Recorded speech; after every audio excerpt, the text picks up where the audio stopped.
يا أهلا يا ولاد يا حلوين. أنا جدكم حكيم، وجيت لكم النهاردة بحكاية جديدة فيها حكمة هتخلي قلوبكم منورة. يلا اقعدوا حواليا واسمعوا الحكاية معايا. كان يا مكان في ولد اسمه آدم. آدم كان عنده فضول يعرف كل حاجة، وبيسأل دايما: يعني إيه الصح؟ يعني إيه الغلط؟ وليه في ناس بتكسب وفي ناس بتخسر؟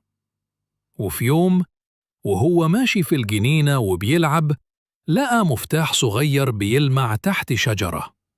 أخذه، وفجأة لقى قدامه باب ذهبي ظهر من ولا حاجة. المفتاح دخل في الباب، والباب اتفتح. دخل آدم جوه، لقى نفسه في عالم من المرايات. كل مراية بتوري حاجة مختلفة. مراية شافت ولد كذب وخسر أصحابه.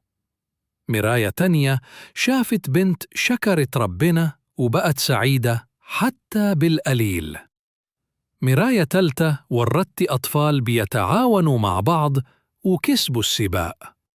آدم اتلخبط وقال: هو المفتاح ده بيفتح أبواب لعوالم تانية؟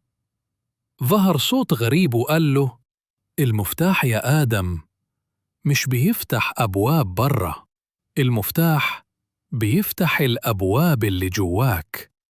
الصدق، الشكر، التعاون، كلها جواك. انت اللي تختار أي باب تفتحه. آدم ابتسم وقال: يعني الكنز مش في المفتاح، الكنز في قلبي أنا. رجع آدم بيته والمفتاح اختفى. بس من يومها كل ما يحس إنه تايه يفتكر إن عنده مفتاح جواه يرشده للطريق الصح. يا ولاد، الحكمة اللي نتعلمها من حكايتنا دي إنه كل واحد فينا جواه مفاتيح كتير: مفتاح الصبر، مفتاح الشكر، مفتاح التعاون.